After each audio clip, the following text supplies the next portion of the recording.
আসসালামু আলাইকুম প্রিয় ভাই, কেমন আছেন জানাবেন। জি আলহামদুলিল্লাহ ভালো আছি। আর আপনার চ্যানেলের সকল লিসেনার্সদের জানাই আন্তরিক শুভেচ্ছা। আমি কিন্তু আপনার গল্পের একজন নিয়মিত লিসেনার।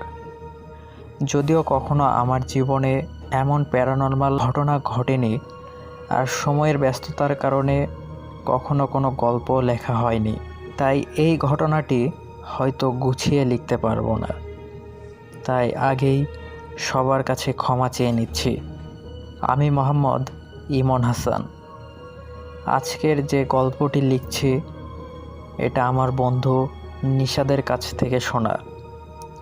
কালো জাদুর পরিণাম যে কী হতে পারে এটা আমার বন্ধু নিশাদের জীবনে না ঘটলে কখনো বিশ্বাস করতাম না। তো নিশাদ আমাকে যেভাবে বলেছিল আমিও ঠিক সেভাবেই লেখার চেষ্টা করছি। আশা করি এরকম কাহিনীর গল্প আগে কখনো পড়েননি। তো চলুন শুরু করা যাক আজকের স্পেশাল ইমেল এপিসোড। গত 3 দিন আগ থেকে আমার সাথে কী সব উল্টো পাল্টা ঘটনা ঘটে। আমি কি এসব স্বপ্ন দেখছি নাকি বাস্তব জানি না। সাদা কাফনে মোড়ানো একটা লাশ রোজ রাতে আমার পাশে এসে শুয়ে থাকে। প্রথম দিন লাশটাকে দেখে প্রচণ্ডভাবে চিৎকার করছিলাম, কিন্তু দুঃখের বিষয় আমি চিৎকার করছি ঠিকই, কিন্তু আমার আওয়াজ কেউ শুনতে পাচ্ছে না। আমার বাড়িতে মা, বাবা ও ছোট বোন আছে, তারা আমার পাশের রুমেই ঘুমায়, কিন্তু এত জোরে চিৎকার দেওয়ার পরেও তারা কিছুই শুনতে পান না। শুধু কি তাই, আমি যে বিছানা থেকে উঠে দৌড় দিব সেটাও পারি না। আমার পা যেন অবশ হয়ে গেছে। এদিকে আমার এমন অবস্থা দেখে পাশে থাকা লাশটা হা হা করে হেসে ওঠে আর আমাকে বলে, পারবি না, কোথাও যেতে পারবি না, তুই মরবি, তোকে আমি নিয়ে যাব, শুধু সময়ের অপেক্ষা। এভাবে সে মৃত লাশটা আজ 3 রাত থেকে আমার সাথে কথা বলে। প্রথম ভাবতাম এটা মনে হয় আমার মনের ভুল, এই কথাটা কাউকে বললে বিশ্বাস করবে না, সবাই পাগল ভাববে।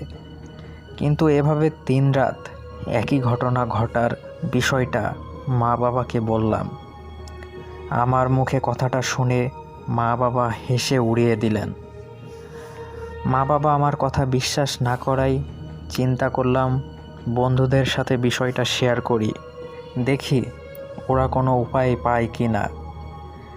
এই ভেবে আমার 2টা বেস্ট বন্ধু জিসান ও সবুজের সাথে দেখা করলাম। ওদের সাথে দেখা করে আমার সাথে এই 3 রাত ঘটে যাওয়া সব ঘটনা খুলে বললাম। আমার মুখে এই কথাগুলো শুনে জিসান ও সবুজ হাহা করে হাসতে হাসতে বলে, কি, মৃত লাশ তোর পাশে শুয়ে তোকে ভয় দেখায়, কথা বলে, শালা মিথ্যা বলার জায়গা পাস না তাই না? এটা কি বিশ্বাস করার মতো কথা? আমি বললাম, বিশ্বাস কর ভাই, সত্যি আমার সাথে এরকম ঘটনা ঘটে। আমি মা বাবাকে ব্যাপারটা বললাম, ওনারাও তোদের মতো হাসি তামাশা করলো। নিশাদ, তুই যে কথাগুলো বললি এগুলো তোর মা বাবা কেন কেউ বিশ্বাস করবে না, হয়তো স্বপ্ন টপ্ন দেখছিস। আমি বললাম, স্বপ্ন না ভাই, বাস্তব, নিজের চোখে দেখি সব। নিজের চোখে কি দেখিস তুই? কোন কবরস্থানের লাশ আসে তোর কাছে? আমি বললাম, আরে সব বিষয় নিয়ে মজা করলে কি ভালো লাগে?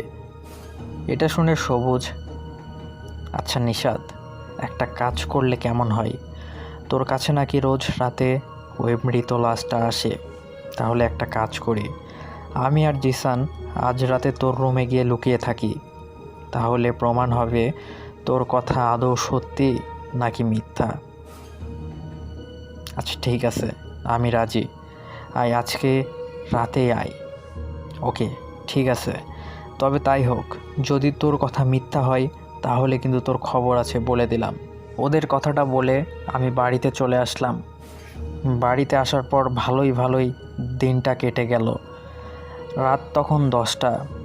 কথা মতো জিসান ও সবুজ আমার রুমে আসলো। ওরা রুমে আসতেই আমি ওদের বললাম, এই তোরা ওই টেবিলের নিচে লুকিয়ে থাক, আমি রুমে লাইট অফ করে দেই। আজ প্রমাণ হবে আমি সত্যি বলি নাকি মিথ্যা। আমার কথাই জিসান ও সবুজ লুকিয়ে পড়ল। আমিও রুমের লাইট অফ করে মিছিমিছি ঘুমের ভান করে শুয়ে রইলাম। এদিকে বেশ কিছুক্ষণ শুয়ে থেকে হঠাৎ পাশে তাকাতেই দেখলাম সেই লাশটা আমার পাশে শুয়ে আছে। লাশটাকে দেখে জিসান ও সবুজকে ডাকতে ডাকতে বললাম, কই তোরা, বেরিয়ে আয়, দেখ আমার কথা ঠিক কিনা। আমার কথায় ওরা দুজনে বেরিয়ে এসে লাশটাকে দেখে হাসতে হাসতে বলল, আরে এটা তো লাশ। আমি, হ্যাঁ দেখ, আমার কথা তো বিশ্বাস করিসনি, এখন দেখ। আমার কথার জবাবে জিসান ও সবুজ দুজনে বলল, আরে এটা আবার কঠিন কি, লাশ তো আমরাও হতে পারি। এই কথাটা বলে আমার চোখের সামনে জিসান ও সবুজ দুজনে ওই লাশটার মতো রূপ নিল। এটা কিভাবে সম্ভব? ওরা কিভাবে লাশটার মতো হলো? আমার সামনে এখন 3টা লাশ। 3টা লাশই আমাকে বলছে, তুই মরবি, তোকে নিয়ে যাব। ওদের এই ভয়ঙ্কর কথাগুলো শুনে এক দৌড়ে দরজার কাছে গিয়ে দরজাটা খুলতে চমকে উঠলাম, কারণ দরজার বাইরে দাঁড়িয়ে আছে জিসান ও সবুজ। আরে ওরা এখানে, তাহলে একটু আগে কাদের দেখলাম? আমার রুমে ওরা কারা? এই ভেবে পিছনে তাকিয়ে রুমে দেখলাম কেউ নেই। আরে ওই সাদা কাফনে মোড়ানো লাশ 3টা কোথায় গেল? রুমে লাশগুলোকে দেখতে না পেয়ে সবুজ ও জিসানের দিকে তাকালাম। এদিকে আমাকে এরকম অবস্থায় দেখে সবুজ বলল, কিরে নিশাদ, সেই কখন থেকে দরজায় কড়া নাড়ছি, শুনছিস না কেন? ঘুমাইছিলি নাকি? না রে ভাই, আসলে একটু আগে আমার সাথে অবাক করা একটা ভয়ানক ঘটনা ঘটেছে। জানিস, আমি একটু আগে তোদের আমার রুমে আসতে দেখছি। তোরা একটু আগে আমার রুমে আসছিলি, আর ওই সাদা কাফনে মোড়ানো লাশটার মতো হঠাৎ তোরাও লাশের রূপ নিলি। সবুজ, কি বলিস? পাগল হইলি নাকি? আমরা তো এখনই তোর কাছে আসলাম, এই যে তোর সামনে। জিসান, আরে বাদ দে ওর কথা, ও সত্যি সত্যি পাগল হয়ে গেছে। না, আমি ঠিক আছি, মিথ্যা বলছি না, সত্যি। সবুজ, এটা তো কোনোভাবে সম্ভব না।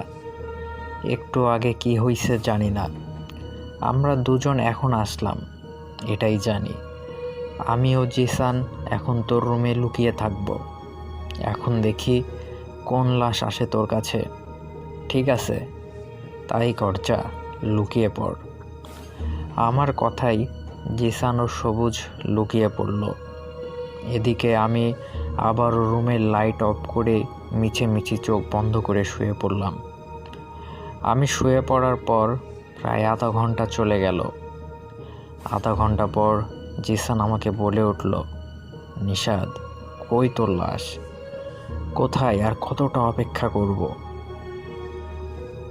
আর কিছুক্ষণ থাক, হয়তো দেখতে পারবি। আমার কথায় ওরা দুজন চুপ করে লুকিয়ে রইল।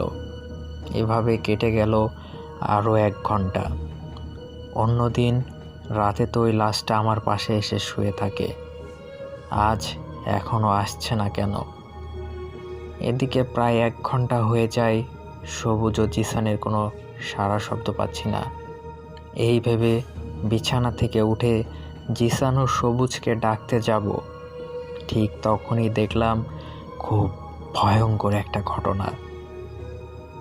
আমি দেখলাম 2টো লাশ জিসান ও সবুজের গলা চেপে ধরেছে। ওদিকে সবুজ ও জিসান বাঁচার জন্য ছটফট করছে। এই দৃশ্য দেখে জিসান ও সবুজকে বাঁচাতে দৌড়ে গেলাম ওদের কাছে, আর বলতে লাগলাম, ছেড়ে দাও, ওদের মেরো না। এই কথাটা বলতে বলতে আমি ওদের কাছে যেতেই সেই লাশ দুটোর মধ্যে একটা লাশ আমাকে ধাক্কা দিয়ে ফেলে দিল। আমি সজোরে ধাক্কা খেলাম দেওয়ালের সাথে। ওদিকে ততক্ষণে মাথা তুলে ওদের দিকে তাকাতেই দেখলাম লাশ দুটো সবুজ ও জিসানকে মেরে ফেলেছে আমার চোখের সামনে। ওদের নিথর দেহ মাটিতে লুটিয়ে পড়ল। আমার সামনে জিসান ও সবুজকে মেরে ফেলায় আমি সেটা নিতে পারিনি, নিজেও জ্ঞান হারিয়ে পড়ে যাই।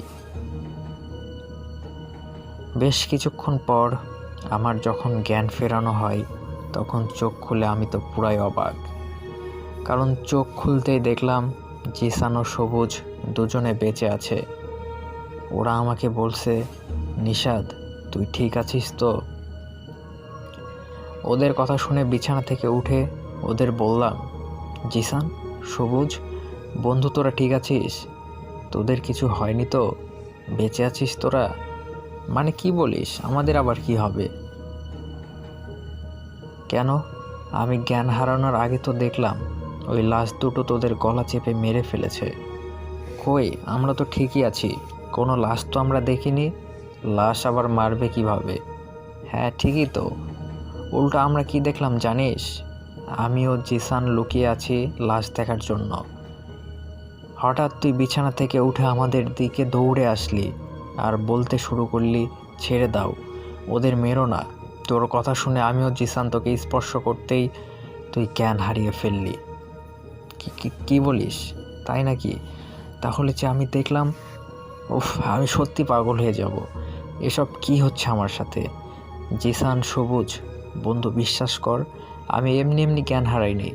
আমি একটু আগে দেখছি ওই ভয়ঙ্কর লাশ দুটো তোদের দুজনকে মেরে ফেলেছে, তাই তো ভয়ে জ্ঞান হারিয়েছিলাম।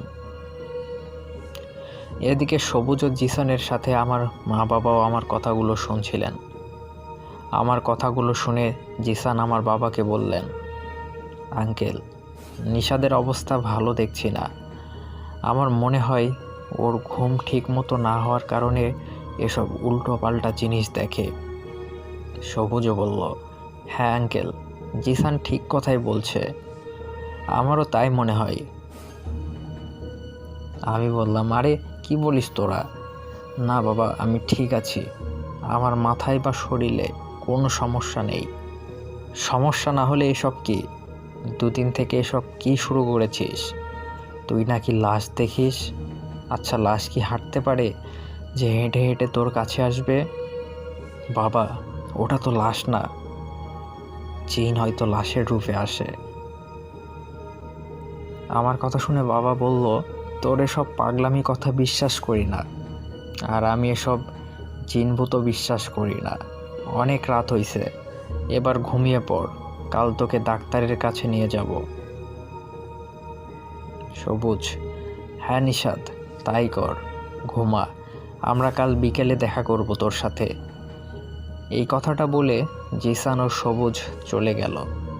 কিছুক্ষণ পর মা বাবা আমাকে ঘুমাতে বলে তারাও চলে গেলেন নিজের রুমে। এদিকে আমি একা একা শুয়ে ভাবতে লাগলাম, আসলে সমস্যাটা কি?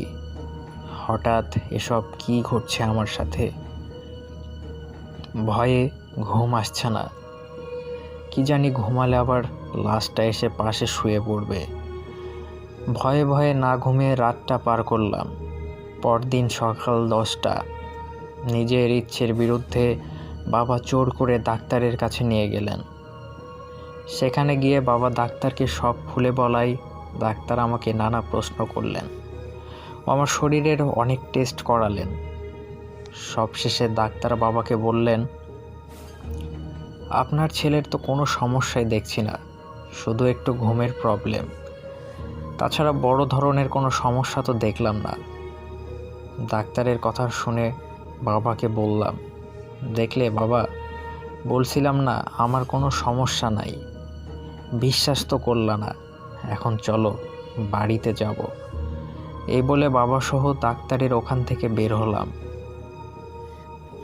ঠিক তখন সবুজ ফোন করে বলল, নিশাদ, দেখা কর, কথা আছে। সবুজের কথায় ফোনটা রেখে বাবাকে বললাম, বাবা তুমি বাড়িতে যাও, আমি বন্ধুদের সাথে দেখা করে তারপর আসছি। আমার কথায় বাবা বাড়িতে চলে গেলেন। এদিকে আমি সেখানে আর দেরি না করে চলে গেলাম সবুজ ও জিসানের কাছে। ওদের কাছে যেতেই দেখলাম ওরা দুজনে এক জায়গায় দাঁড়িয়ে আছে।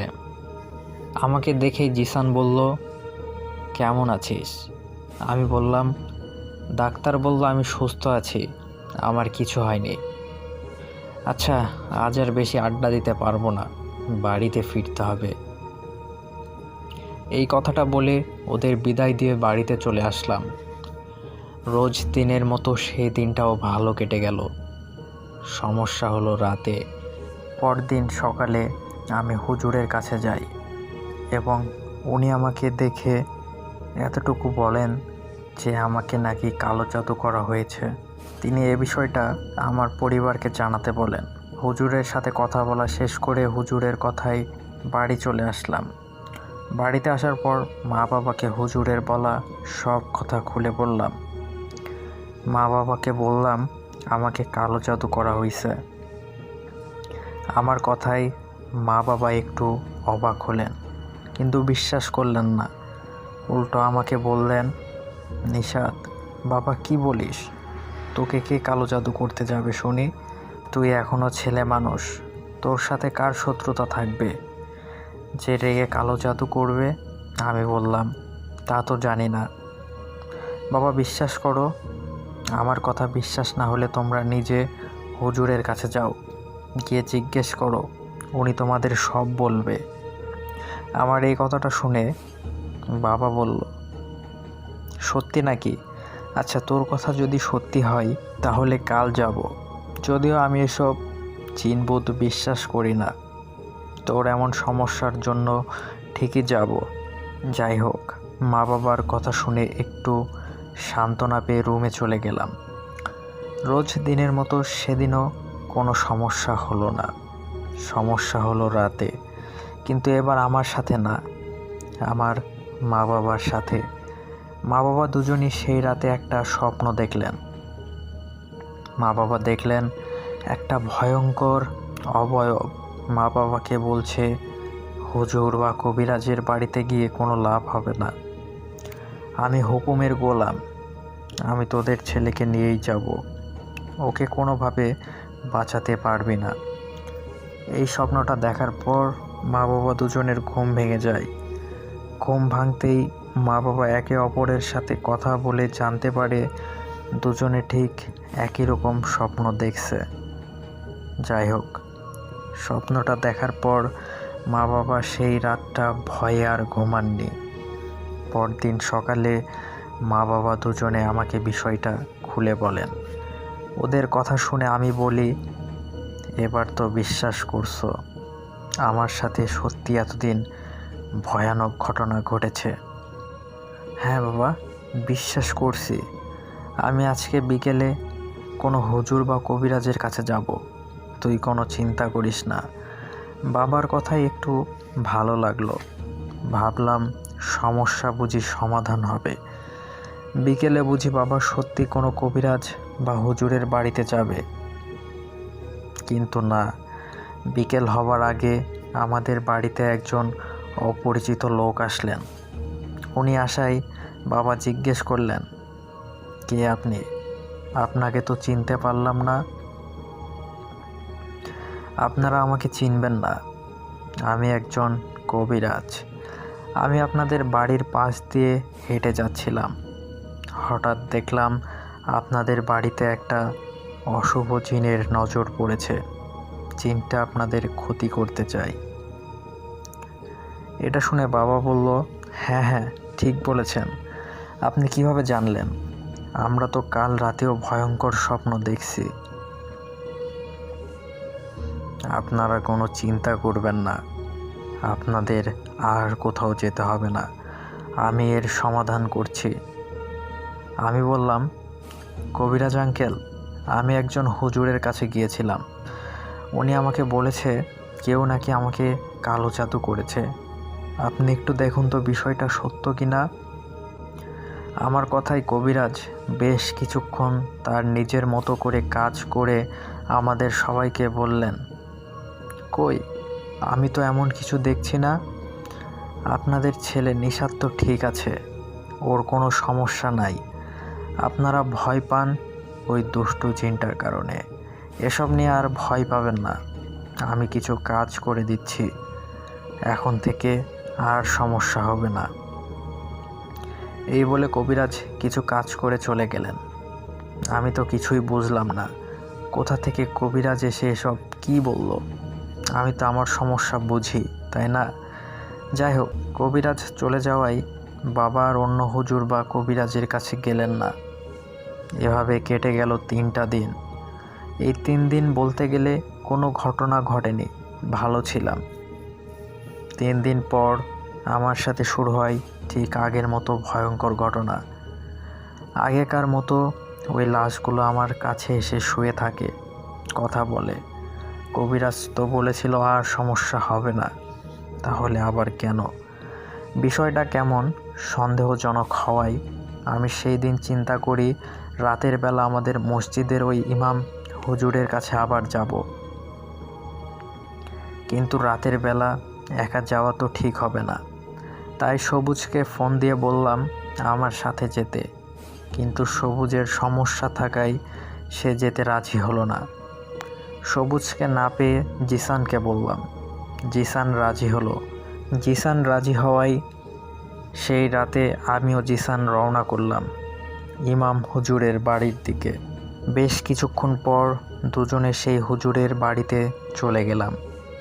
সেখানে গিয়ে জানতে পারলাম হুজুর বাড়িতে নেই, ওনার মেয়ের বাড়িতে বেড়াতে গেছে, ফিরবে 2 দিন পর।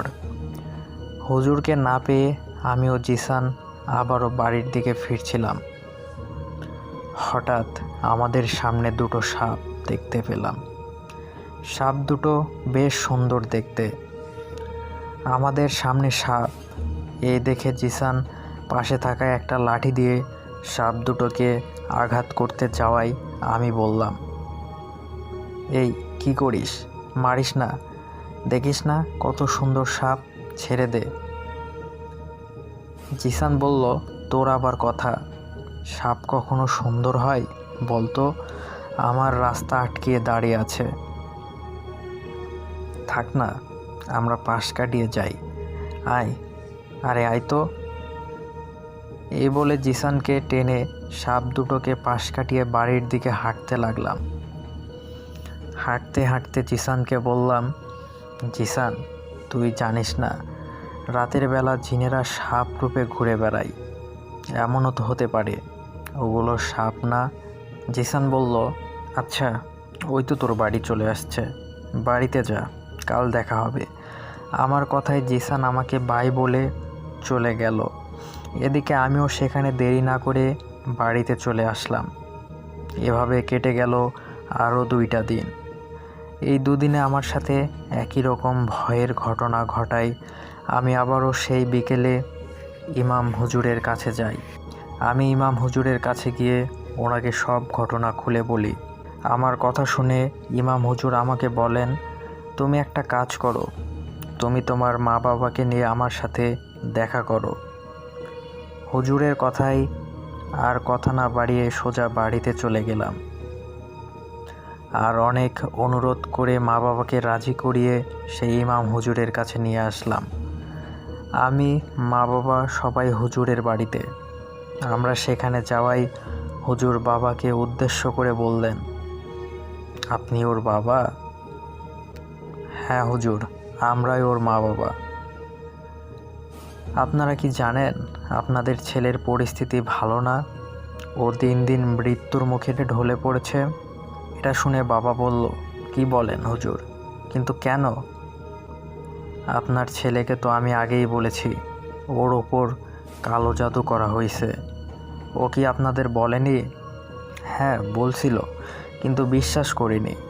পরে আবার একজন কবিরাজ আসছিল আমাদের বাড়িতে, ওই কবিরাজ তো আবার বলছিল নিশাতকে কোনো কালো জাদু করা হয়নি, ও ঠিকই আছে, একটা খারাপ জিনের নজর নাকি পড়েছে আমাদের ওপর। আপনাদের বাড়িতে কবিরাজ আসছিল বুঝি? বাবা বলল, হ্যাঁ, একজন কবিরাজ আসছিল। না, ও কোনো কবিরাজ নয়। বাবা বলল, মানে কবিরাজ নন তাহলে কে উনি? আপনার ছেলে কিছুক্ষণ আগে আমার কাছে আসছিল। আমি ওকে বলছি আপনাদের ডেকে নিয়ে আসতে, ও আপনাদের ডাকতে গেছে। এই ফাঁকে আমি আমার বন্ধু চীনের মাধ্যমে খোঁজ নিয়ে যেটা জানতে পারছি সেটা শুনলে আপনারা আকাশ থেকে পড়বেন। কি বলেন হুজুর? আসল ব্যাপারটা কি খুলে বলেন তো। আপনারা যাকে কবিরাজ ভাবছেন, যে কবিরাজ সেজে আপনাদের বাড়িতে আসছিল, সে কোনো কবিরাজ নন, সে আসলে একটা তান্ত্রিক। কি? উনি তান্ত্রিক? কথাটা বলে উঠলাম আমরা সবাই। এটা শুনে বাবা বলল, কিন্তু ও এমনটা কেন করলো? কারণ আপনারা যেন অন্য কোনো হুজুর বা কবিরাজের কাছে গিয়ে সত্যিটা জানতে না পারেন, তাই বুদ্ধি করে সেই রকম কাজ করেছে। এখনও বলি, নিশাদের অবস্থা ভালো না। ওই পিশাচ জিনটাকে চুক্তি করে পাঠানো হয়েছে, ওর কাজ করেই ছাড়বে। চুক্তি মানে? এটা তো বুঝলাম না। চুক্তি মানে ধরুন আমি আপনাকে টাকা দিলাম আর বললাম একজনকে মেরে ফেলতে, আপনি টাকার বিনিময়ে ওকে মেরে ফেললেন। বিষয়টা তেমনই। যে কালো জাদু করেছে সে কোনো খারাপ তান্ত্রিককে টাকা দিছে। এখন সেই তান্ত্রিক ছাগল বা গরু বলি দিয়ে একটা খারাপ জিনকে চুক্তি করেছে। জিনটা সেই ছাগল বা গরুটা খাবে আর তান্ত্রিক যা বলবে তাই করবে। এখন নিশাদের ওপর ওই খারাপ জিনটাকে চালান করা হয়েছে। ওই জিন নিশাদকে না মেরে যাবে না।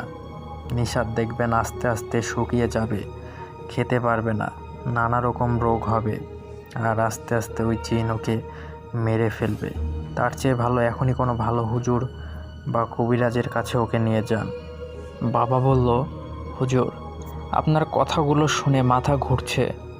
আমার ছেলেটার ওপর কে কালো জাদু করলো সেই ব্যক্তির নাম তো বলতে পারবো না, তবে এটা বলতে পারি সেটা আপনার বা আপনার ছেলের পরিচিত প্রিয়জনের মধ্যে কেউ। হুজুর, আপনি কি পারবেন নিশাদের চিকিৎসা করতে? না, আমি তো পারবো না। আপনারা আমার চেয়ে বড় কোনো হুজুর বা কবিরাজের চিকিৎসা নিন। মনে রাখবেন, ওই তান্ত্রিক নিশাদের ওপর যে জিন চালান করেছে সেটা অনেক শক্তিশালী। তাই করব হুজুর। আমার একটা মাত্র ছেলে, ওর কিছু হলে আমরা বাঁচবো কাকে নিয়ে? আমারই ভুল ছিল, আমার ছেলের কথা আগে বিশ্বাস করিনি। ওকে পাগল বলছি, মাথায় সমস্যা আছে বলছি, কত কথা শুনিয়েছি। এখন তো বিশ্বাস হলো। এখন আপনারা চলে যান, আর কালকে ভালো কোনো হুজুর বা কবিরাজকে আপনাদের বাসায় নিয়ে আসুন। হুজুরের কথাই মা বাবা ও আমি বাড়িতে চলে যাই। রাতে আমার সাথে ভয়ের ঘটনা ঘটে। এই বিষয়টা আগে বাবা বিশ্বাস না করলেও এখন করে। তাই সেই রাতটা বাবা আমার সাথে ঘুমালেন। বাবা আমার সাথে থাকায় আমার সেই রাতে কিছু ঘটল না। পরের দিন সকালে বাবা অনেক খোঁজাখুঁজি করে একজন কবিরাজকে আমাদের বাড়িতে নিয়ে আসলেন। কবিরাজ আমাদের বাড়িতে এসে আমাকে দেখেই বলে উঠলেন, সর্বনাশ, এর অবস্থা তো ভালো না। খুব খারাপ একটা জিনের পিছনে লাগছে। আপনার ছেলেকে তো কালো জাদু করা হয়েছে। বাবা বলল, সেই জন্য আপনাকে নিয়ে আসছি। আপনি দেখুন না কিছু করতে পারেন কি না। আচ্ছা, আপনারা শান্ত হন, আমি দেখছি ব্যাপারটা কি করা যায়। এই বলে সেই কবিরাজ আমার রুমের মধ্যে রুকিয়া শুরু করলেন। গোল একটা বৃত্ত এঁকে ওখানে কী কী যেন পড়ে সেই জিনটাকে হাজির করলেন, যে জিনটা লাশ রূপে আমার কাছে আসে। তো জিনটা এসে রেগে কবিরাজকে বলে ওঠে, আমাকে কে ডাকছিস? মরতে চাস নাকি? বাঁচতে চাস তো আমাকে ডিস্টার্ব করিস না, যেতে দে। কবিরাজ বলল, তা যেতে দেব, তার আগে তো বল তোকে এখানে কে পাঠিয়েছে, আর নিশাদকে বা কে কালো জাদু করেছে? আমার মুখ থেকে কথা বার করা কি এতই সোজা? আমি চুক্তিতে এখানে আসছি, আমাকে খুশি করে এখানে পাঠানো হয়েছে। এসব বিষয়ে আর একটা কথাও বলবো না, না বললে তোকে তো যেতে দিব না। কবিরাজের কথাই সেই জিনটা হা হা করে হাসতে হাসতে বললেও, যেতে দিবি না? এই কথাটা বলে আমাদের সামনে সেই জিন কবিরাজের গালে ঠাস করে একটা থাপ্পড় দিলেন। থাপ্পড়টা এত জোরে দিলেন যে কবিরাজ 2-3 হাত দূরে গিয়ে ছিটকে পড়লেন। কবিরাজ ছিটকে পড়াই জিনটা সেখান থেকে চলে গেল। এদিকে কবিরাজ উঠে বাবাকে উদ্দেশ্য করে বললেন, দেখুন, আমি এই কাজটা করতে পারবো না। জিনটা আমার থেকে অনেক বেশি শক্তিশালী। তবে আমার পরিচিত একটা বড় কবিরাজ আছে, উনি আমার ওস্তাদ, উনি এই কাজটা করতে পারবে। আমি ওনার ঠিকানা আপনাকে দিয়ে যাচ্ছি। আর একটা কথা, আমি এই জিনের মোকাবেলা করতে পারবো না ঠিকই, তবে আমি এই ইঙ্গিত পেয়েছি নিশাদকে কালো জাদু করেছে ওর বন্ধুদের মধ্য কেউ, নয়তো আপনাদের আত্মীয় স্বজনদের মধ্যে কেউ। এই কথাটা বলে কবিরাজ চলে গেল। এদিকে আমরা পড়লাম চিন্তায়, আমার কোন বন্ধু আমাকে কালো জাদু করতে যাবে? জিসান ও সবুজ তো আমার ভালো বন্ধু। এদিকে মা তখনই বলে উঠল, আমার একটা বিষয় সন্দেহ হচ্ছে। নিশাদের বাবা, তোমার কি মনে আছে তোমার ভাইয়ের বউ মানে নিশাদের চাচির সাথে কিছুদিন আগে ঝগড়া লাগছিল? তখন উনি কি বলেছে? হ্যাঁ তাই তো, ওই মহিলার ব্যবহার আমার একদম পছন্দ না। এই কাজটা ওনারই হতে পারে। আমি বললাম, বাবা কে করেছে সেটা বড় কবিরাজই বলে দেবে, তুমি ওনার সাথে যোগাযোগ করো। ঠিক আছে, তাই করব। কালকেই আমি ওই বড় কবিরাজের কাছে যাব। বাবা কাল কবিরাজের কাছে যাবে। কাল বড় কবিরাজ আসুক, উনি এসে দেখি কি বলে। পরের দিন বাবা সেই বড় কবিরাজকে নিয়ে আসলেন। বড় কবিরাজ এসে আমাকে দেখে উনিও কনফার্ম করলেন কেউ না কেউ আমার উপর কালো জাদু করেছে। এদিকে বড় কবিরাজের কথা শুনে বাবা বললেন, কবিরাজ সাহেব, এর আগেও দুজন বলেছে নিশাদের ওপর কালো জাদু করছে, আপনিও তাই বললেন। আপনি তো বলেন কে করেছে। সেটা বলতে পারবো না, কারণ ওই জিনটা খুব শক্তিশালী। আমি নিশাদের চিকিৎসা করতে পারবো, কিন্তু কে করেছে সেই বিষয়ে কোনো কিছু বলতে পারবো না। এই বলে কবিরাজ আমাকে চিকিৎসা করে কিছু নিয়ম বলে চলে গেলেন। এদিকে কবিরাজ চলে যাওয়ার পর 3 দিন আমি সুস্থ ছিলাম, আমার সাথে কোনো ঘটনা ঘটেনি। 3 দিন পর আবার আমার সাথে সেই ভয়ের ঘটনা ঘটতে থাকে, কিন্তু এবার আগের থেকেও ভয়ঙ্করভাবে। আমাকে ওই জিনটা কষ্ট দিত, আঘাত করত। ওই জিনের অত্যাচারে দিন দিন আমার শরীর শুকাতে থাকে, কোনো কিছু খেতে পারি না, মাঝে মাঝে রক্ত বমি করি। নিজের শরীরের কন্ট্রোল যেন আমার নিজের কাছেই নেই। ওই জিনের অত্যাচারে দিন দিন মৃত্যুর দিকে এগোতে লাগলাম। শরীরে হাঁটা চলা করার মতো শক্তি পেতাম না, সারাদিন রুমে শুয়ে থাকতাম। নিজের ছেলের এমন অবস্থা কোন মা বাবা দেখতে পারে? তাই পাগলের মতো এদিক সেদিক বাবা খোঁজ নিতে থাকে, কোনো ভালো হুজুর কবিরাজের সন্ধান পাওয়া যায় কি না। শেষমেশ কি হয়, সব কবিরাজি এসে ওই একই কথা বলে। সবাই এসে আমাকে দেখে চিকিৎসা করে, কিন্তু 2-1 দিন পর আবার সেই ভয়ানক কাহিনী শুরু হয়। আমার শরীরের অবস্থা ভালো না দেখে আমাকে আবারও হাসপাতালে ভর্তি করানো হয়। সেখানে কিছুদিন থাকার পরও শরীরের কোনো উন্নতি না হওয়ায় মা বাবা আমাকে আবারও বাড়িতে নিয়ে আসেন। বাড়িতে আসার পর এভাবেই 2-1 দিন কেটে যায়। 2 দিন পর আমাদের বাড়িতে একজন হুজুর আসেন। ওনাকে দেখে বাবা বলেন, আসসালামু আলাইকুম, কে আপনি? ওয়ালাইকুম আসসালাম। আমাকে চিনবেন না, আসলে আমাকে বড় হুজুর পাঠিয়েছে। মনে আছে কিছুদিন আগে একজন বড় কবিরাজকে নিয়ে আসছেন আপনার ছেলের চিকিৎসা করাতে। আসলে উনি আপনার ছেলের চিকিৎসা করার পরও সমস্যা হয়, তাই না? তাই উনি লজ্জায় আপনাদের কাছে আসতে পারেনি। উনি আমার বন্ধু, আমিও একজন কবিরাজ বলতে পারেন, তবে আমি কালো জাদু স্পেশাল। কালো জাদুর বিষয়ে কোনো সমস্যা হলে আমি সমাধান করতে পারি ভালো। এটা শুনে বাবা বলল, সবাই তো একই কথা বলে, ছেলেটা দিন দিন মৃত্যুর মুখে ঢলে পড়ছে। দেখুন আপনি আসছেন, কোনো কিছু করতে পারেন কি না। বাবার কথায় ওই হুজুর আমার কাছে এসে আমাকে দেখলেন আর আমার সাথে কি ঘটনা ঘটে সব শুনলেন। সব শুনে ওই হুজুর বাবাকে বললেন, আপনার ছেলের অবস্থা তো ভালো না, খুব খারাপ, তবে আমি ওর চিকিৎসা করতে পারবো ইনশাল্লাহ, ও সুস্থ হবে। বাবা বলল, হুজুর আমার একটা কথা আছে, আগের সব হুজুর কবিরাজ ব্যর্থ হইছে। নিশাদকে কে কালো জাদু করেছে তার নাম বলতে। আপনি কি জানেন ওকে কে কালো জাদু করেছে? অবশ্যই জানি। শুনবেন কে কালো জাদু করেছে? কথাটা শুনে তার উপর ভীষণ রাগ হবে, কিন্তু আমি কিছু না বলা পর্যন্ত ওদের কিছুই বলবেন না।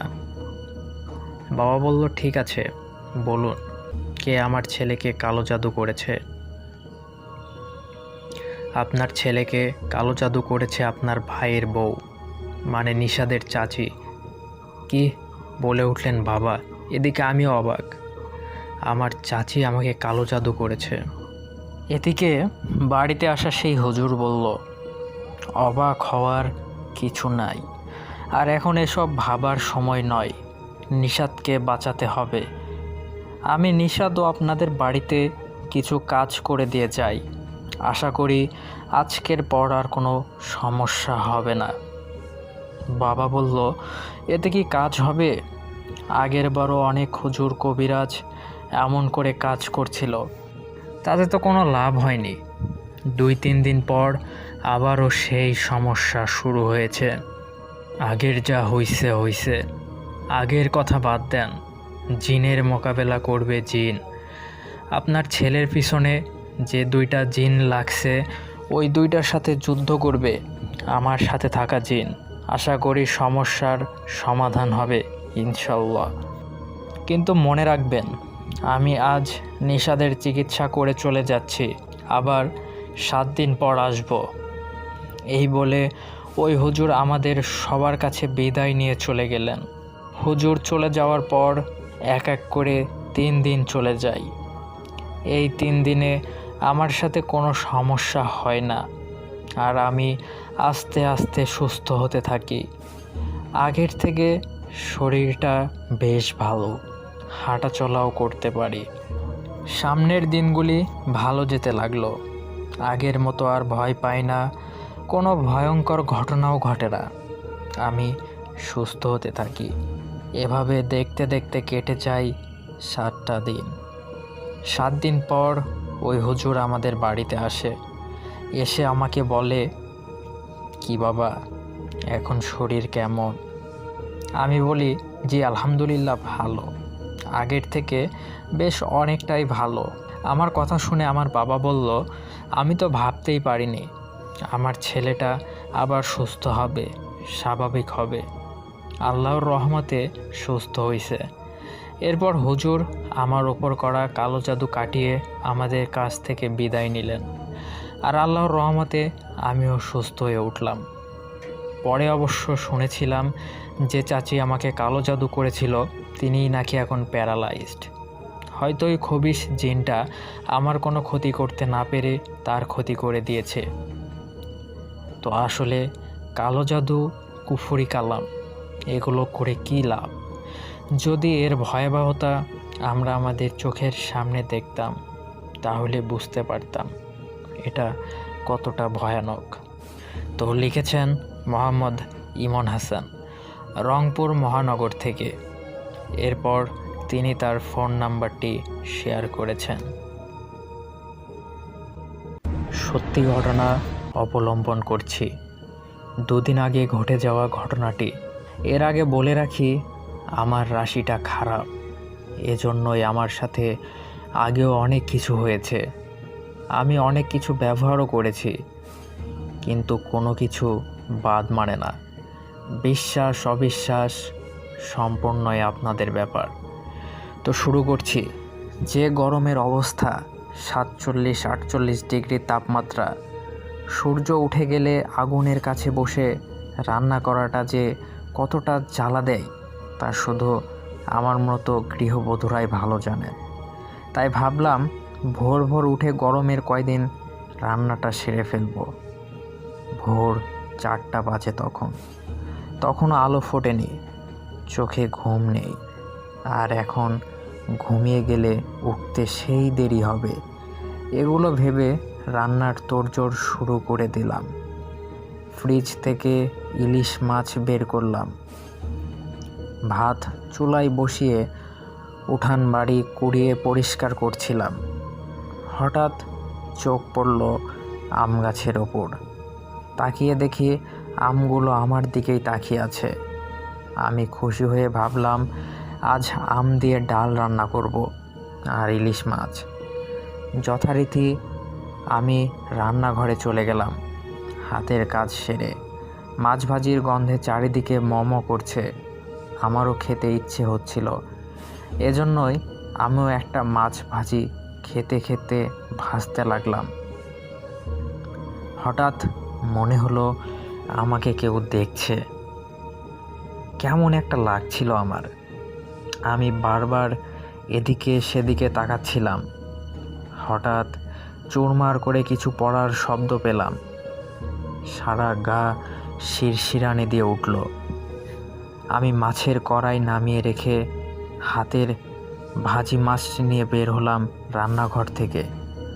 উঠানের লাইট অন করে সেদিক ভালো করে দেখছি, না কিছুই নেই। শুধু শুধু ভয় পাচ্ছিলাম। তারপর আবার রান্নাঘরে এলাম। 3টা মাছের পিস কম দেখলাম। আমি তো একটা খেয়েছি, বাকি 3টা কই?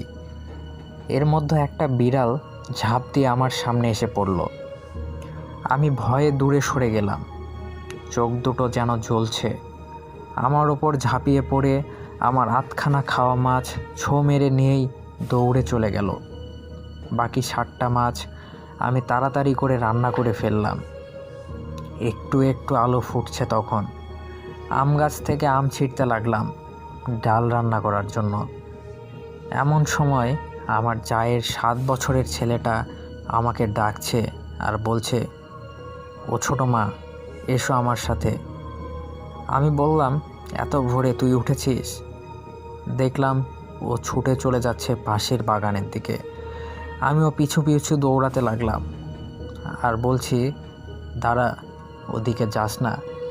তারপর হঠাৎ করে আমি বাগানের সামনে গিয়ে মনে পড়ল ওরা তো বাড়িতে নেই। যা তো ছেলেকে নিয়ে বাবার বাড়ি গেছে। তারপর আমার সামনে আবার সেই কালো বিড়ালটি লাফিয়ে পড়ে। এবার আমার আর সাহস হলো না। আমি ওখানেই অজ্ঞান হয়ে গেলাম। তারপর কিছু মনে নেই আমার। শাশুড়ি ঘুম থেকে উঠে আমাকে এখানে ওখানে খুঁজে, কিন্তু পায় না। তারপর দেখে টেবিলের ওপর ইলিশ মাছ রান্না করা আর ভাত। হঠাৎ করে আমার বর নাকি বাগানের দিকে যায়। খুঁজতে গিয়ে দেখে আমার চারিদিকে কয়টা আম পড়ে আছে আর আমিও অজ্ঞান হয়ে আছি। তারপর তারা আমাকে ঘরে নিয়ে আসে। আমি সবটা বলি তাদের। আমার সাথে এমন হয় তারা জানে। এজন্যই সন্ধ্যার পরে আমাকে একা কোথাও বেরোতে দেয় না। বাথরুম গেলেও বাইরে শাশুড়ি যা কেউ একজন দাঁড়িয়ে থাকে। তারপর আমি সবার কাছে খুব বকা খাই। শাশুড়ি বলল, 6টায় আলো ফুটে গেলে ওঠো, আমি সাহায্য করব কাজে। আজও আমার গায়ে জ্বর আছে, ভাবলেই গা শিউরে উঠছে। যদি আমি বাগানের মধ্যে ঢুকে যেতাম কি হতো তাহলে? আমি যে লিখলাম শুধু এতটুকুই নয়, আরও হয়েছিল, কিন্তু ভয়ে আমার লেখার সাধ্য নেই। আজকের গল্পটি পাঠিয়েছেন সিলেট থেকে আশিক নামের একজন ব্যক্তি। তার চাচার সাথে এই ঘটনাটি ঘটেছিল। তার চাচার নাম ছিল শাহাবুদ্দিন। আজ থেকে প্রায় 20 বছর আগে। চলুন শুরু করা যাক আজকের সেই ভয়ঙ্কর স্পেশাল এপিসোড। শাহাবুদ্দিন একটি ছোট্ট গ্রামে তার পরিবার নিয়ে বসবাস করত। সে প্রতিদিন সূর্যোদয়ের আগেই তার বন্ধু সাদেককে সাথে নিয়ে মাছ ধরার জন্য বিলে যেত। একদিন প্রায় মাঝরাত সাদেক এসে তাকে ডাকতে লাগলো। শাহাবুদ্দিন তাড়াতাড়ি ঘুম থেকে উঠল এবং মাছ ধরার জাল এবং থলিটা সাথে নিয়ে সাদিকের সঙ্গে বিলের উদ্দেশ্যে রওনা হয়ে গেল। আফসোস, সে বুঝতে পারেনি যে তখন মাঝরাত, অর্থাৎ সকাল হতে অনেকটাই দেরি। আমি আগেই বলেছি এই ঘটনাটি প্রায় 20 বছর আগের। সেই সময় সবার ঘরে কিন্তু ঘড়ি ছিল না। স্বাভাবিকভাবে তাদের ঘরেও কোনো ঘড়ি ছিল না, তাই সে বুঝতেও পারেনি তখন মাঝরাত। তারা দুজনেই মাছ ধরতে বিলে নেমে গেল। তখন চারিদিকটা ছিল অন্ধকার এবং পিনপতন নীরবতা। মাঝে মাঝে রেন্টি গাছ থেকে একটা পাখি কীরকম অদ্ভুত ভুতুড়ে স্বরে ডাকাডাকি করছিল। শাহাবুদ্দিন মনের সুখে মাছ ধরতেছিল। অদ্ভুত ব্যাপার হলো, সে যতই গভীরে যাচ্ছিল ততই মাছ উঠছিল এবং ওই দিন যে পরিমাণ মাছ জালে ধরা পড়েছিল এ জীবনে আর কোনো দিন ধরতে পারেনি। আরও গভীরে যেতে লাগলো। একসময় তিনি তার থলের ভিতরে হাত দিলেন এবং যা অনুভব করলেন তার জন্য সে একদমই প্রস্তুত ছিলেন না। তিনি লক্ষ্য করলেন যে মাছ থলের ভেতরে রেখেছিলেন তার একটাও সেখানে নাই এবং থলেটা শূন্য দেখতে পেলেন। অদ্ভুত ব্যাপার হলো, তিনি আশেপাশে কোথাও তার বন্ধু সাদেককে দেখতে পেলেন না। এরকম একটা সিচুয়েশনে পড়ে তিনি অনেকটা দ্বিধাদ্বন্দ্বে পড়ে গেলেন। কিন্তু হঠাৎ এমন একটি দৃশ্য দেখতে পেলেন যা দেখে তার চোখ কপালে উঠে গেল। তিনি দেখলেন সাদেক ডাঙায় বসে 2 হাতের মুঠো ভরে মুখে মাছ পুড়ছে এবং চপচপ করে মাছ গিলছে। এরকম একটা দৃশ্য দেখে তার আর কিছুই বোঝার বাকি রইল না, কিন্তু তিনি সেটা বুঝতে দেননি। তাই তিনি কৌশলে আস্তে আস্তে ওপরে উঠে আসতে লাগবে এবং ডাঙার কাছে এসে সেখান থেকে দৌড়ে পালানোর চেষ্টা করলেন। কিন্তু অবাক করা ব্যাপার হলো, তিনি 1 পাও এগোতে পারলেন না, সেখানেই আটকা পড়ে গেলেন। তিনি এতটাই ভয় পেয়ে গেলেন যে তার শরীর প্রচণ্ড শীতেও ঘেমে ভিজে গিয়েছিল। তার গলা শুকিয়ে যাচ্ছিল এবং দেহ থরথর করে কাঁপছিল। এমন সময় তিনি কি করবেন তা বুঝে উঠতে পারছিলেন না। এমন সময় সেই জিনটা একটা ভয়ঙ্কর এবং বিদঘুটে অট্টহাসি দিল আর তার আসল রূপে ফিরে আসলো। এটা দেখতে কতটা ভয়ঙ্কর ছিল তা বলে বোঝানো যাবে না। তার চোখ দুটি থেকে আগুন জ্বলছিল এবং তার শরীরটা আগের থেকে 2 গুণ আকৃতির হয়ে গেল। এরকম একটা ভয়ানক জিনকে দেখে শাহাবুদ্দিন সেন্সলেস হয়ে গেল এবং সেখানেই পড়ে গেল। এদিকে আসল সাদেক শাহাবুদ্দিনের বাড়ি গিয়ে তাকে ডাকতে থাকলো। শাহাবুদ্দিনের বউ অবাক হয়ে প্রশ্ন করল, আপনি তো অনেকক্ষণ আগে ওনাকে সাথে করে নিয়ে গেলেন মাছ ধরতে, এখন আবার এসব কি বলছেন? আর ওনাকে কোথায় রেখে এসেছেন? এ কথা শুনে সাদেক অনেকটা অবাক হয়ে গেল এবং সে বুঝতে পারল তার বন্ধু শাহাবুদ্দিনের সাথে কিছু একটা হয়েছে। সে তাড়াতাড়ি গ্রামের সবাইকে নিয়ে বিলের দিকে রওনা দিল। তারা সেখানে পৌঁছে যা দেখল তা একদম মেনে নেওয়ার মতো না। তারা লক্ষ্য করলেন শাহাবুদ্দিনের গলাটা কালো বর্ণ হয়ে আছে এবং সে সেন্সলেস হয়ে মাটিতে পড়ে আছে। তাকে দেখেই বোঝা যাচ্ছে যে তাকে কেউ গলা টিপে হত্যা করতে চেয়েছিল। তাছাড়া তার পুরোটা শরীর বড় বড় নখের আঁচড়ে ক্ষত বিক্ষত হয়েছিল। গ্রামের সবাই সময় মতো এসেছিল বলে তাকে জীবিত পাওয়া গেল। আচ্ছা, যদি একটু দেরি করে আসতো, জীবিত পাওয়া যেত কি, নাকি তার জীবনটা ভয়ঙ্কর একটা জিনের কাছে চলে যেত?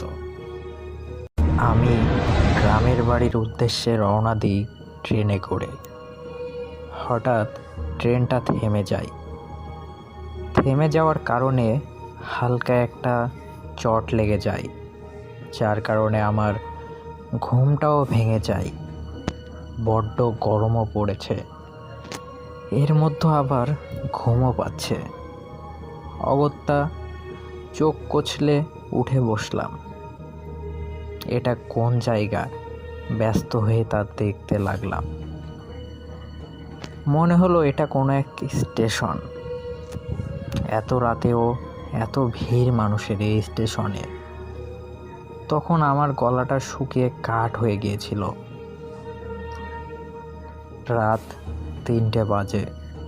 ব্যাগের চেন খুলে আমি পানির বোতলটা বের করে নিই। বের করার পর পানির বোতলে দেখি এক ফোঁটাও পানি নেই। ট্রেনের জানালা দিয়ে দেখি বাইরে একটা টিউবওয়েল আছে।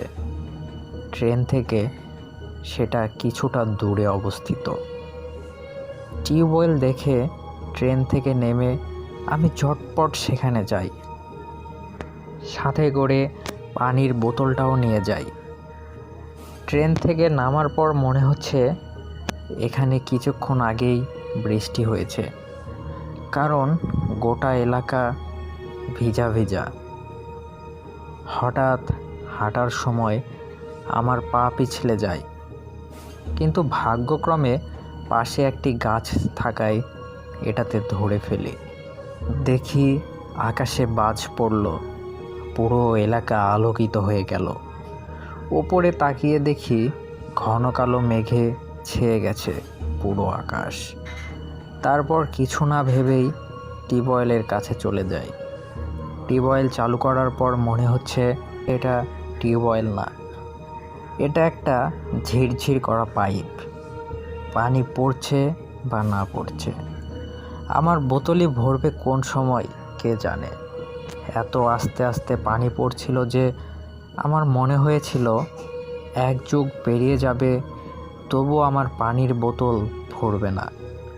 অনেকক্ষণ যাবৎ টিউবওয়েল চাপিয়ে পানি ভরানোর পর দেখি ট্রেন ছেড়ে দিয়েছে। এটা দেখে তো আমার মাথায় বাজ পড়ার মতো অবস্থা। ট্রেনটা স্টেশন ছেড়ে একটু একটু করে এগোতে শুরু করেছে। এক হাতে কোনো মতে বোতলটা সামলে নিয়ে দৌড় দিলাম ট্রেনের দিকে। বৃষ্টিস্নাত প্ল্যাটফর্ম, তাড়াতাড়ি ছুটতে গিয়ে পাটা গেল পিছলে। অতগুলো লোকের সামনে 2-3টে ডিগবাজি খেয়ে মাটিতে মুখ থুবড়ে পড়লাম। মাথা তুলে দেখি ট্রেনের শেষ বগির লাল লাইটের আলোটা আমাকে ভেঙচি কেটে ক্রমশ রাতের অন্ধকারে মিলিয়ে যাচ্ছে। এ তো ভারী আতান্তরে পড়ে গেলাম। ট্রেনে আমার সমস্ত লাগেজ ও কাগজপত্র পড়ে আছে। কি করি এখন? একবার স্টেশন মাস্টারের সঙ্গে কথা বলে দেখব। উফ, যত সব উটকো আপদগুলো দেখছি আমার কপালে এসে জোটে। তবে আসল ধাক্কাটা মনে হয় এখনও খাওয়া বাকি ছিল। হাত পা ঝেড়ে উঠে দাঁড়াতেই বাকরুদ্ধ হয়ে গেলাম। এইটা আমি কোথায় দাঁড়িয়ে আছি? কিছুক্ষণ আগেই তো অনেক লোকজন ছিল, কোথায় গেল তারা সবাই? প্ল্যাটফর্মের এপার থেকে ওপার সম্পূর্ণ জনমানব শূন্য। আমি একাই এখানে ভূতের মতো দাঁড়িয়ে আছি। এতগুলো লোক সব কর্পূরের মতো উবে গেল নাকি? এছাড়াও আমার একটা জিনিস স্পষ্ট মনে আছে, স্টেশনে প্রায় 5-6টা প্ল্যাটফর্ম ছিল, এখন শুধুমাত্র 2টো। একটা আপ লাইন আর একটা ডাউন। স্টেশন চত্বরের ঝলমলে টিউবগুলো উধাও। এখন তার জায়গায় টিম টিম করে জ্বলছে ল্যাম্প, পোস্টে টাঙানো কেরোসিনের বাতি। তাতে কাজের কাজ তো কিছুই হচ্ছে না, উল্টে সৃষ্টি হচ্ছে এক অদ্ভুতরে হলুদ আলো আঁধারে। এক নিমিষে আকাশের মেঘও সরে গেছে। এই আকাশ একদম পরিষ্কার। সেখানে আবার সুন্দর এক ফালি নীল চাঁদও উঠেছে। অমন উজ্জ্বল চাঁদ আমি জীবনে দেখিনি। ঠিক যেন কোনো অদৃশ্য পুরুষ এক বৃহৎ রূপালী ঘোড়ার থেকে পৃথিবীর বুকে জ্যোৎস্নার নির্মল ধারা ঢেলে চলেছে। সেই গলিত জ্যোৎস্না আকাশ থেকে ঝরে পড়ছে আমার গায়ে, শীতল চাঁদনি ভিজিয়ে দিচ্ছে।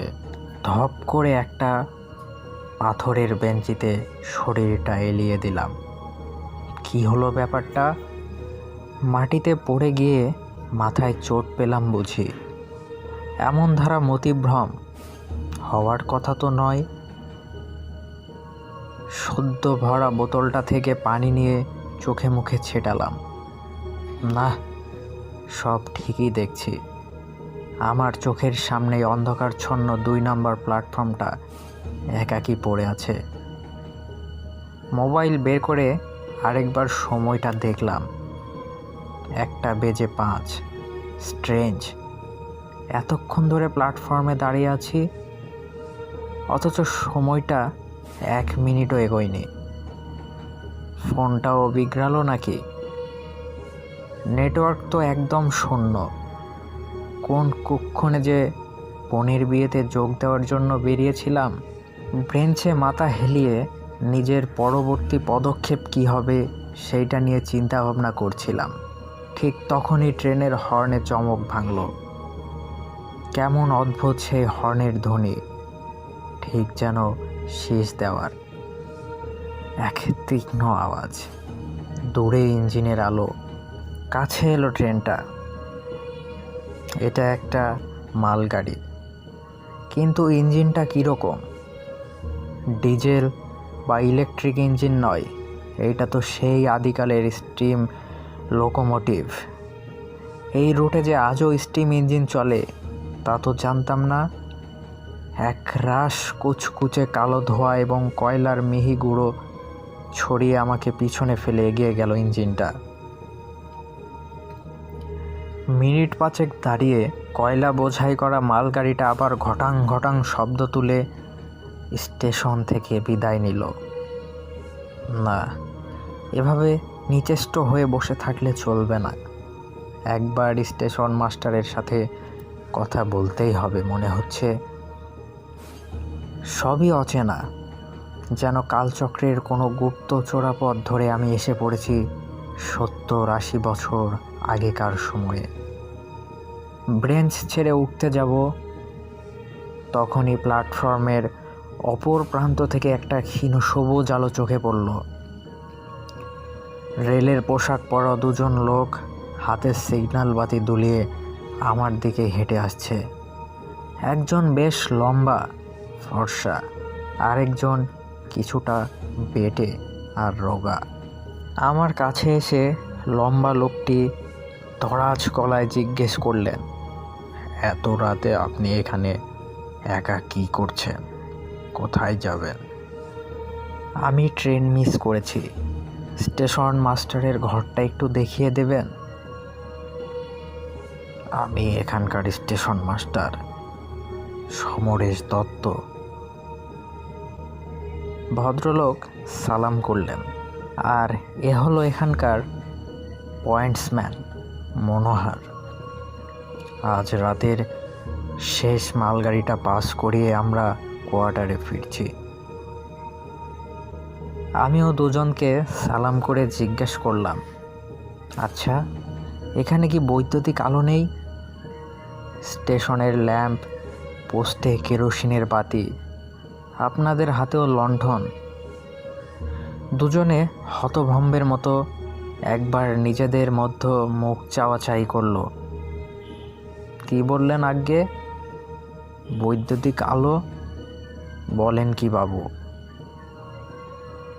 খানিকক্ষণ চুপ করে থেকে পয়েন্টসম্যান মনোহর নিচু গলায় বলল, বৃষ্টি পড়ল আকাশে। দুজন হতভম্বের মতো একবার নিজেদের মধ্যে মুখ চাওয়াচাই করল। বৃষ্টি পড়লে আকাশে বিদ্যুৎ চমকায় বলে জানতাম, কিন্তু মেঘের বিদ্যুৎ দিয়ে লণ্ঠন জ্বালানো যায় এমন পাগলের প্রলাপ তো কুসমিন কালেও শুনিনি। আমি বুঝেছি আপনি কি বলতে চাইছেন। মাঝখানে ফোড়ন কাটলেন সমরেশবাবু। আপাতত ওই সব বিলাসিতা বড় বড় শহর পর্যন্ত এসেছে, কিন্তু এই এদো গ্রাম অঞ্চলে বৈদ্যুতিক আলো আশাটা করা চরম মূর্খামি বটে। নিজেকে একাধারে পাগল আর মূর্খ বললে কার মাথা ঠিক থাকে? আমারও গা পিত্তি জ্বলে উঠল। তবে এই মুহূর্তে আমি পড়েছি মহা ফাঁপড়ে। এমন দুর্যোগে এই দুজনই আমার কাছে আসার একমাত্র কিরণ। এদের চটালে চলবে না, তার চেয়ে বরং আলোর প্রসঙ্গ বাদ দেওয়াই শ্রেয়। সমরেশবাবু, জায়গাটার কি নাম? স্টেশন মাস্টার দূরে আঙুল দেখালেন। প্ল্যাটফর্মের এক প্রান্তে লোহার এক ক্ষয়িষ্ণু হলুদ বোর্ড, তাতে ঘষা ঘষা কালো হরফে স্টেশনের নাম লেখা। কেরোসিন বাতি আর জ্যোৎস্নার মিশ্রিত আলোয় অতি কষ্টে পাঠ করলাম নামটা, বকুলডাঙ্গা হল্ট। তা মশাইয়ের কথায় যাওয়া হচ্ছিল শুনি। সমরেশবাবু আবার প্রশ্ন ছুড়লেন। আরও কি একটা বলছিলেন, ট্রেন মিস করছেন না কি যেন? হ্যাঁ, আমি যাচ্ছিলাম হাওড়া আমার বোনের বিয়ে অ্যাটেন্ড করার জন্য। বোতলে পানি ভরতে নেমেছিলাম এখানে, কিন্তু দুর্ভাগ্যবশত গাড়িটা ছেড়ে দেয়। আমার লাগেজ ওই ট্রেনেই রয়ে গেছে। দেখুন না, যদি সেগুলো কোনোভাবে উদ্ধার করা যায়। পুরো স্টেশন মাস্টার খানিকক্ষণ মাথা নিচু করে কি একটা ভাবলেন। দেখুন, এত রাতে তো আমার পক্ষে কিছু করা সম্ভব নয়। কাল সকালে এসে আমি না হয় তাওংদার স্টেশন মাস্টারকে একখানা টেলিগ্রাম পাঠিয়ে দেব। দেখি আপনার সব মালপত্রগুলো রিকভার করা যায় কি না। টেলিগ্রাম কেন? আপনাদের কাছে মোবাইল নেই বুঝি? একবার ওনাকে মোবাইলে সব কিছু জানিয়ে দিলেই তো হয়। মোবাইল? সেইটা আবার কি? মোবাইল মানে মোবাইল, আরে মোবাইল ফোন। দুজনে আবার বেশ বিমূঢ় চোখে আমার দিকে তাকালো। মশাই, কি নেশা টেশা করেন? ধুত্তর, আমাকে দেখে আপনাদের নেশাখোর মনে হয় নাকি? একটা সমস্যায় পড়েছি, কোথায় আপনি সেটার নিরসন করবেন তা না। বুঝেছি, চিন্তা নেই। আজ রাতটা আপনি আমার ঘরেই কাটিয়ে দিন। ওখানে গ্যাংমান হবিয়া আছে, ভারী মজার মানুষ। ভোরের আলো ফুটতে আর বড়জোর ৩-৪ ঘন্টা বাকি। এইটুকু সময় দিব্যি হরিয়ার সঙ্গে গল্প করে কাটিয়ে দিন। তারপর সকালে আমি এসে কিছু একটা ব্যবস্থা করছি। প্ল্যাটফর্মে মুখ থুবড়ে পড়ে যাওয়ার পর চোখের সামনে সমস্ত দৃশ্য এক লহমায় পাল্টে গেছে। এই কথাটা আর স্টেশন মাস্টারের কাছে ভাঙলাম না। বৈদ্যুতিক আলো আর মোবাইল ফোনের কথা শুনে এরা আমার মানসিক ভারসাম্য সম্পর্কে ইতিমধ্যে যথেষ্ট সন্দিহান হয়ে পড়েছে। এইসব গালগল্প শুনলে এরা দুজন নির্ঘাত আমাকে কোনো রাঁচিগামী ট্রেনে তুলে দেবে। আরে কি হলো মশাই, কি এত আকাশ কুসুম ভাবছেন?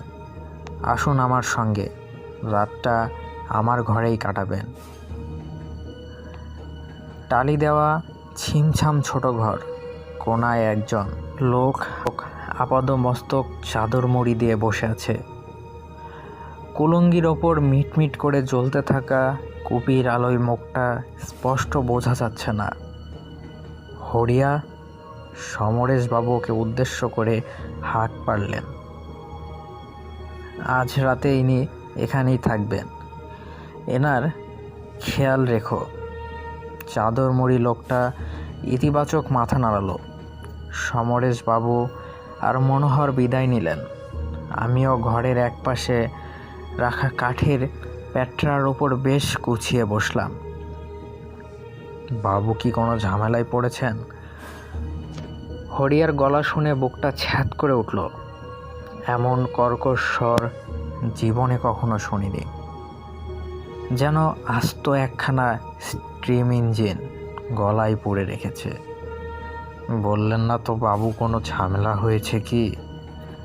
খানিক ইতস্তত করে ওকে সমস্ত ঘটনা প্রথম থেকে খুলে বললাম। কিছুক্ষণ চুপ করে থেকে হরিয়া বলল, আপনি চিন্তা করবেন না। হরিয়া নীরবে পুরোটা শুনল। অন্ধকারে মুখটা পরিষ্কার ঠাউর না হলেও কুপিবাতির প্লান আলোয় বুঝলাম লোকটা ঠোঁট বেঁকিয়ে অল্প হাসল। এটা বকুলডাঙ্গা হল্ট বাবু, এখানে এমন আরও বহুত জিনিস দেখতে পাবেন। দেখছেন না, রাতে এই হরিয়া মাহাতো ছাড়া স্টেশনে কেউ নেই, এক ভিখারি পর্যন্ত নেই।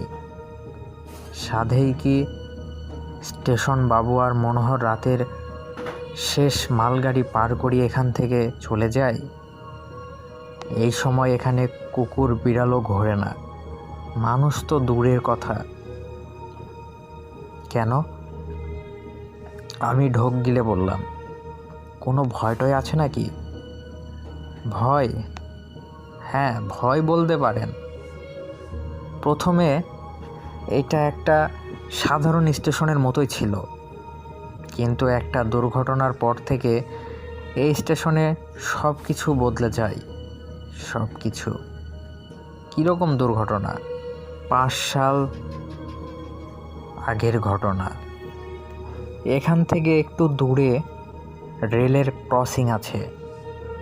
ওইখানে রেল লাইনে কিছু একটা গড়বড়ি হয়েছিল। তখনকার স্টেশন বাবু একজন গ্যাংম্যান ছিলেন, আর একজন পয়েন্টসম্যানকে নিয়ে সেটা ঠিক করাতে গেছিল। সব কাজ ঠিকঠাক করে ও 3 লোক লাইনের ধার দিয়ে স্টেশনে ফিরছিল, কিন্তু এক জায়গায় এসে অতি আচানক রেলে কাটা পড়ে যায়। ওদের কাটা পড়াটাও বহুত আজীব ছিল বাবু। যারা সামনে সে দুর্ঘটনা দেখেছিল তারাই বলেছে যে ও 3 লাইনের অনেক দূর দিয়েই হাঁটছিল, লেকিন কোনো শয়তানি শক্তি যেন 3 ধাক্কা মেরে লাইনের উপর ফেলে দিয়েছিল। উল্টো দিকে দিয়ে আসছিল ডাউন মেল। ব্যাস, এক হি ঝটকে মে 3 কা খেল খতম। ওই ঘটনার পর থেকে এখানে রাতের সময় অনেক কিছু দেখতে পাওয়া যায়। এতক্ষণে আমি রীতিমতো ঘামতে শুরু করেছি। কি বলছে হরিয়া? আগেই ঝামেলার অন্ত ছিল না, এখন আবার ভূতের দৌড়াত। তো আপনি ওদের দেখেছেন বাবু, শুধু চিনতে পারেন নাই। ও লোক কিসি কা লোকসান করে না বাবু, শুধু নিজেদের অস্তিত্ব বুঝিয়ে দেয়। দেখা পেয়েছি কিন্তু চিনতে পারিনি। মানে বলো কি হে হরিয়া, কাদের কথা বলছো তুমি? ওরা কারা? ওরা হলো সমরেশ বাবু, মনোহর আর হরিয়া। এক ঝলক ঠান্ডা বাতাসে হরিয়ার গা থেকে চাদরটা খুলে পড়ল। কুপিবাতির নির্বাণ মুখ শিখার অল্প আলোয় পরিষ্কার দেখলাম আমার সামনে দাঁড়িয়ে আছে এক ভয়ঙ্কর প্রেতমূর্তি। ডান হাতটা কনুইয়ের নিচ থেকে কাটা পড়েছে, সেখান থেকে এখনো চুইয়ে পড়ছে ফোঁটা ফোঁটা তাজা রক্ত। মাথাটা একদিকে বিশ্রীভাবে থেতলে গেছে, ভাঙাচোরা দাঁতগুলোর ফাঁক দিয়ে ঝুলে পড়েছে জিভটা। এছাড়াও শরীরে অজস্র জায়গায় কাটাছেঁড়া। হরিয়া হাসছে, খলখল করে হাসছে। ঠিক তখনই কুপিবাতির শিখাটাও 2 বার দপদপ করে নিভে গেল।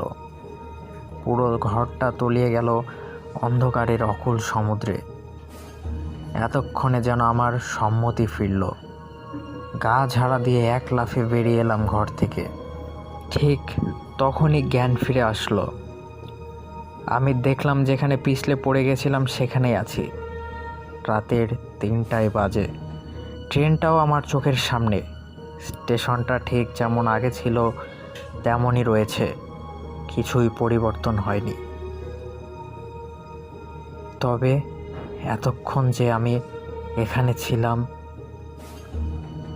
সময়ও দেখি সেই ঠিক একই। তারপর আমি কোনো কিছু না ভেবেই ট্রেনে এসে বসলাম। চিন্তিত হয়ে পড়লাম, এতক্ষণ আমার সঙ্গে কী ঘটে গেল।